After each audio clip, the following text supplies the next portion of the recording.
Mag-session tayo sa ating talong mga kaparm.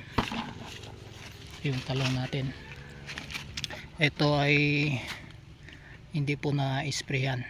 Ito pong sa luma nating tanim, ito naman sa bago. Kaya lang ang diferensya nito mga para ay tamaan sa malakas na hangin, kaya ang itsura ng ating talong ay mayroon siyang mga spot, no? Yan, no? So hindi siya natin basta mapakinis dahil ay ito ay parang naggasgas siya sa sa kanyang mga dahon sa lakas ng hangin. Ito tulad nito, yan, ito po'y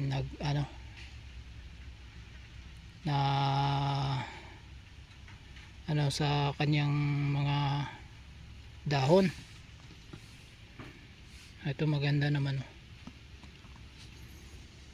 At isa pa, hindi po natin na-sprayan ng ng foliar, kaya ang itsura ng ating talong ay hindi masyadong makinis. Konti lang ang ating na-harvest ngayon kasi yan ang tanim natin, maliit lang, pero dati ay medyo marami to.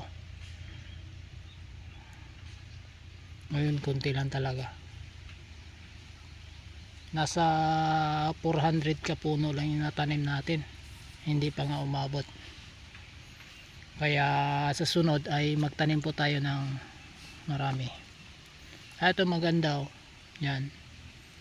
Hindi po natin hinahangad ngayon na mas quality yung natin, talong natin, dahil wala pa tayong itustos nito sa dami ng mga tanim natin. Hindi lang itong kaya maliit lang yung tanim natin na talong kasi nakapokus po tayo sa siling sigang at sa labuyo. Yan, so okay na to. Kahit paano pagandahin na natin to ang bunga kapag may sapat na tayong panggastos dito. Dadami ito mga kaparm kapag may panggastos na tayo.